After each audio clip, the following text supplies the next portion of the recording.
各位朋友，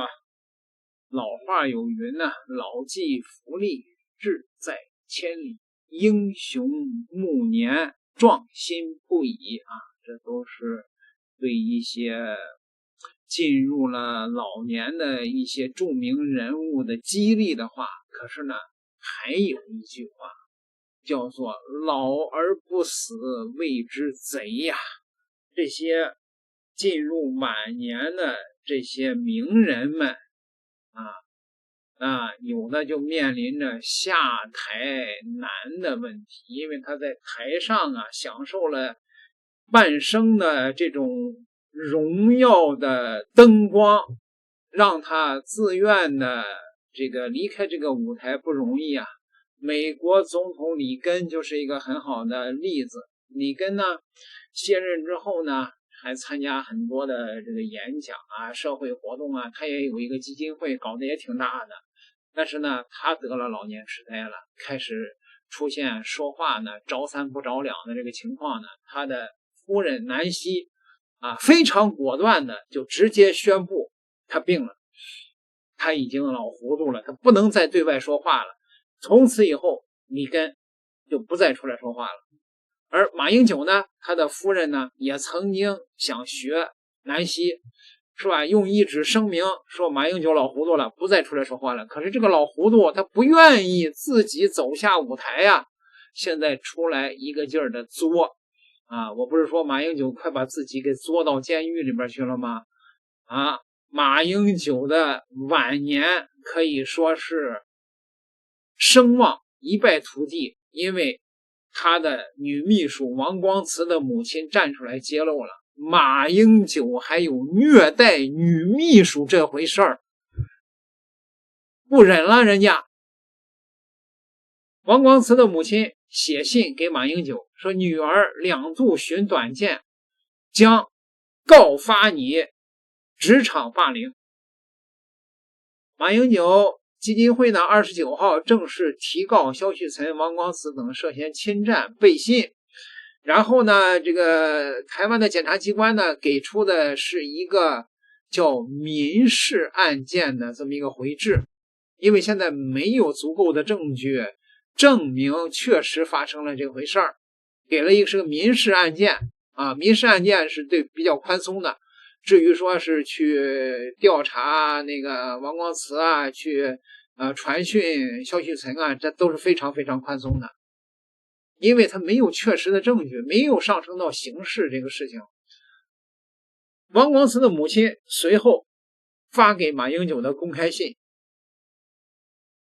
指女兒為馬英九盡心打理大小事，卻遭被迫下跪磕頭與掐脖攻擊等職場霸凌，致重度抑鬱，2次尋短見，為守護女兒已向勞動局舉報霸凌，並將尋司法尋求救濟。王光慈母親的公開信是這麼寫的：曾經敬愛的馬先生您好，就是現在呢我已經不把你當個屁了，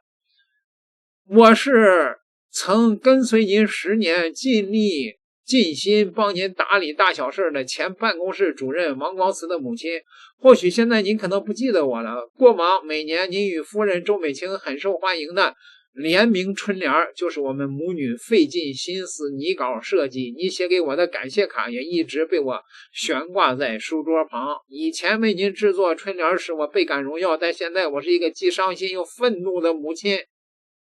我的女兒王光慈在您那裡卸任以後從您這個卸任總統以後，就一路跟隨您走過官司纏身的政治低谷。當年您因為3中案被北檢約談14個小時，可能收押的風聲傳遍全台灣。是誰全程的在台北地檢署焦急的等待？難道是如今那位在您身邊自稱跟隨一生的忠心部屬嗎？是金小刀嗎？不是，是我的女兒王光慈。當然金小刀是我家的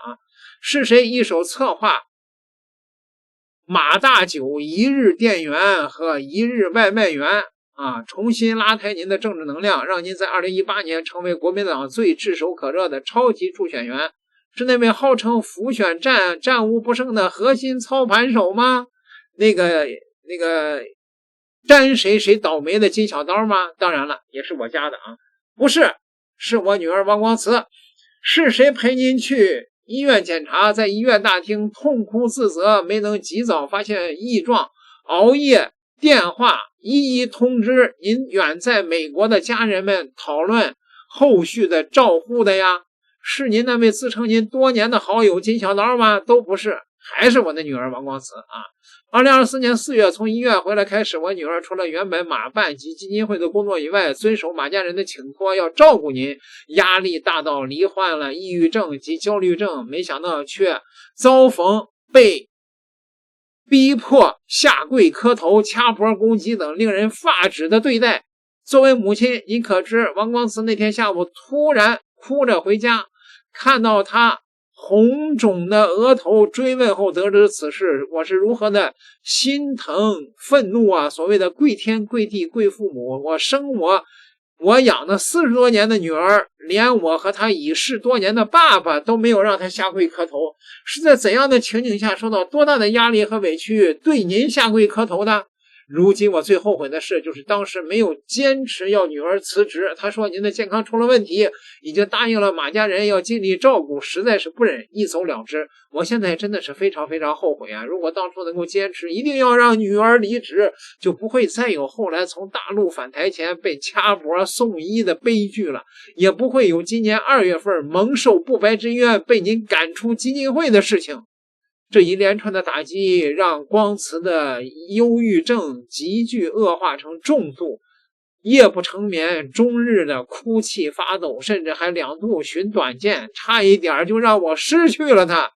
因為您的健康問題，我忍了3個月，身心煎熬，度日如年。當看到馬家人終於採取法律行動，加上基金會董事會3個人調查小組調查結論還光慈清白以後，讓我鬱悶許久的一口氣鬆了不少。畢竟您是我們全家人曾經真心敬愛過的領袖，我也知道您之所以完全滅了一個人並非自己所願，所以我想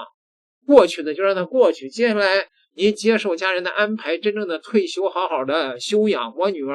嚴重受創的身心就讓時間和藥物慢慢平復。但我錯了，從基金會記者會和連日的媒體專訪，您委託的那位好友顯露出來的殺氣，所有的指控都是單方面的說法，也從未給當事人說明的機會，完全違反您過去堅持的無罪推定原則。今天早上基金會也發布聲明，確定要對光慈提告。我先生早逝多年，女兒是我唯一的牽掛。您知道當我發現光慈掛在頂樓的欄杆上，我把他拉回來的時候，我的心有多痛嗎？診斷證明書明明寫着嚴重的激動焦慮疑似過度換氣，您的部屬居然發聲明說光慈是因為飲酒過量發生換氣過度的症狀，這是出自您授意的稿子嗎？到底還有沒有人性？不知您是否記得您最常掛在嘴邊的將心比心的是什麼意思啊？既然您和您的部屬好友不願意停止傷害我女兒，每天利用媒體對我女兒往死裡打，至今還扣着我女兒的自然人憑證不歸還。即使您貴為前元首，但是為了保護我的女兒，我只能向台北市勞動局舉報職場霸凌，也會尋求司法管道，尋求救濟了。這是要告馬英九虐待女秘書。馬英九晚年的這個形象立刻就從一個退休的地區領導人變成了一個猥瑣的老痴呆的這麼一個老頭子了。馬英九啊，那真還不如突然就嘎了呢。好吧，對於此事，全台灣一片大譁呀。這個陳鳳馨女士啊，就評價馬英九。請教鳳馨姐，那麼現在連霸凌案都要加進來了。我其實在看王光慈母親寫的這封信的時候，我是有忍不住掉眼淚的。確實是感覺上面有那個一字一淚的味道在。我本來都不願意有這個第三手傳播，所以呢，其實我聽說王光慈被掐脖子的事情，大概是1個多月前的事情了。這麼早哦？对，我從來沒有說過，對不对？对，前回我是看風傳媒。對，我知道，就是後來有媒體披露了嘛。但是我說我在1個多月前的時候，那有一次呢，在朋友聚會的時候，有人說了这件事情。那時候我跟我先生都在場啊，我先生後來還跟我講說，不是有這一回事嗎？我說這是3手傳播。我們不要傳播這種事情，所以我當時我都沒有提這件事情。那可是今天是王光慈的母親在信裡頭提到這件事情。好，那我這邊我覺得這件事情其實你要說去釐清他的公道是非常容易的。第一個就是馬英九的病這件事情，他是不是生病了？如果說從去年的這個2025年10月28號那一天，你看到說馬家人他們包括了馬英九的姐姐，包括了馬英九的太太，包括馬英九的女兒，都在榮總，然後呢聽了醫生的報告，然後決定要他不要在公開場合出席這件事情。其實不會有醫生去提出說這個病人不要在公開場合出席這種建議，醫生是不會做這種建議的。醫生只會說他會出現什麼狀況，然後由病人家屬自己決定。那因此他要在什麼地方出現或不在什麼地方出現，這是由病人家屬來決定的，而並不是醫生會提出這樣的建議。我知道的這個，我其實訪問過很多的醫生，然後之前呢，林俊儀醫師他也曾經寫過書，然後提到他先生的一個狀況。好，所以呢，這一切的細節，其實你在那個時刻點，我相信馬家人已經很清楚的知道馬英九生病的狀況。那麼馬英九的病是我們在外面觀察說，哎呀，你這個記憶退化啦，哎呀，你的認知可能出了狀況啦，等等，叫做認定說他有沒有失智嗎？不，現在失智的認定其實都是用影像科學，也就是說他必須要去造腦部的斷層，然後呢，他會告訴家人說，到底那個腦部的斷層當中，它的貝塔類澱粉蛋白到底侵蝕到了什麼程度？你知道，因為它的侵蝕是有軌跡的，因為這跟牽涉到說我們的類澱粉蛋白在什麼地方會產出最多，然後呢，所以它會從那一個產出最多的地方開始往外擴張。那等到了吃掉一部分的海馬回的功能，也就是我們的短期記憶的功能，其實已經有一段時間了。我今天講這些東西，其實很多科普的書籍都有介紹，可是很多人不願意相信，我其實覺得難過的不得了。就是明明人家，你知道这個科學上面的證據力其實越來越強大，可是呢，大家就假裝說不知道，以為說只是記憶退化，這根本不是簡單的記憶退化，它是從記憶退化開始變成認知的退化，而認知的退化導致他的認知扭曲，然後導致各式各樣從行為一直到認知都出了嚴重的狀況。所以馬英九有沒有生病？我不知道他的生病到什麼程度。其實當然我沒有看到任何的資料。其實我早在去年底的時候，我必須要說，其實我就已經聽到有人告訴我說，北榮的醫生告訴他，那麼馬英九是多點式的出血所造成的這個退化，造成的失智症。好，所以如何，然後所以沒辦法開刀啊什麼的。其實我在想說，如果說是這種退化的話，可能退化的速度以及它侵蝕的這個範圍可能會但是這個我沒有辦法證實。可是從去年底的時候，其實很多人就已經聽說了他的失智症的一個症狀。好，那對，包括很多現在在發言的人，其實都知道這種狀況。好，那我先說他的病。那因為是這樣的病的一個狀況，那我們現在就來進入到說這裡面的公眾的是非。好，在公眾的是非裡頭呢，第一個部分，當然大家要去釐清的就是這個蕭旭岑也好，王光慈也好，他們有沒有涉及侵占背信啦，然後瀆職啦這些罪。好，那現在這個金溥聰用馬英九的名義，然後用馬英九經濟會的名義，然後去對這兩個人提告。坦白說，我會覺得這裡面的程序是有點問題的。為什麼？因為馬英九基金會的這個主體其實是馬英九基金會的董事會，而並不是馬英九本人。那更不是他授權的金溥聰。我從頭到尾就說，這裡面的其實適格性本身就是有問題的。這也是我要問的，這個是董事會要告，還是馬英九個人？應該是董事會要告，可是馬英九個人可不可以告？因為到目前為止，蕭旭岑跟王光慈堅持說，其實那筆錢，不管是這個韓銀煥啊，就是那個台商啊捐的錢，或者是其他他在去年的時候，這個就是尾牙的時候呢所發的獎金，這所有的錢其實都是馬英九的私人賬戶。那所以，如果是馬英九的私人賬戶，理論上當然是馬英九本人可以告啊，因為這涉及到侵占馬英九個人的財產，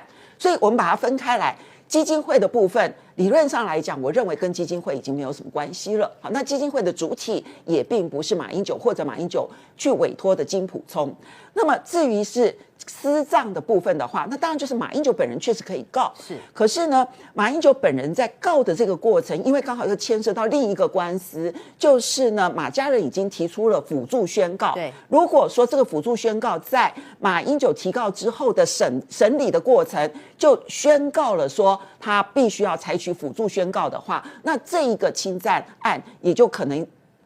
不存在，或是由馬家人來決定。他到底是要持續還是用撤告？是因為這裡面就不是馬英九個人的意志能夠決定的。當我們會對於失智者會採取輔助宣告，或者是採取其他的作為，讓他的作為全部都失效，就是因為很清楚的知道失智症對於認知會產生極嚴重的偏差，他不可能有正確的認知。這是我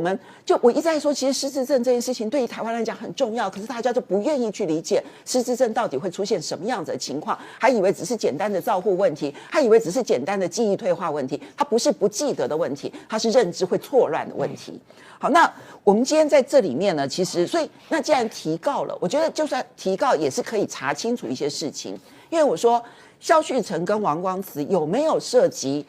侵占這件事情，因為他是私人財產嘛，那就牽涉到說他們收到台商也好，或者是其他的企業家捐款給馬英九本人的賬，這裡面有沒有書面資料？對，可以證明馬英九知情，而且知道去向。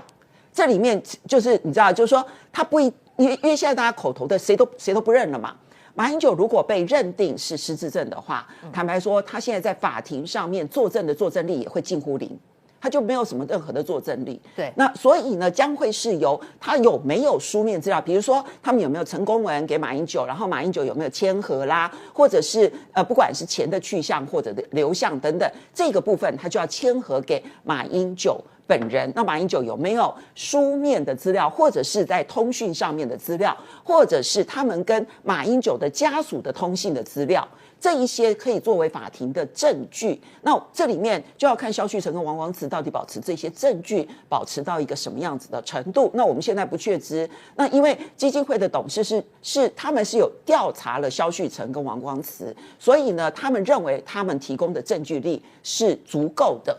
因為這裡面指控說他們拿了這個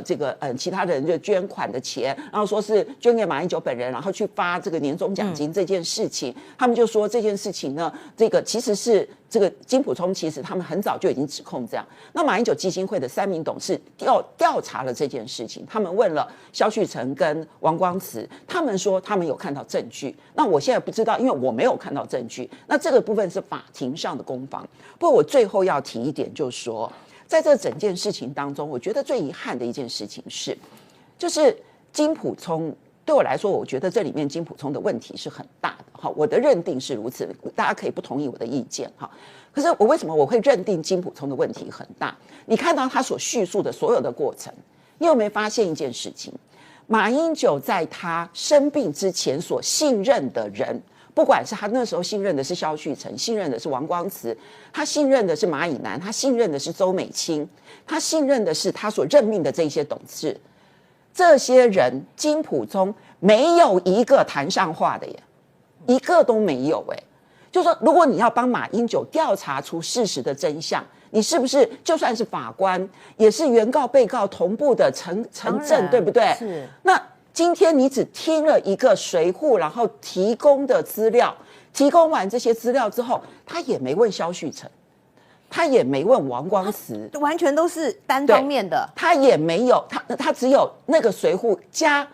馬英九本人。對，而他自己承認馬英九在這幾個月退化很多，他自己公開這樣承認了。對，那馬英九退化很多，然後呢？那你為什麼不去問？你只聽片面之詞。對，然後他還去掛馬以南的電話。那馬以南，你好歹就是馬以南指責你，可能是你會覺得心裡頭很不舒服。你再不舒服，你也應該問馬以南一聲說，那到底馬英九的狀況是如何？你所知道的狀況是如何？沒有欸。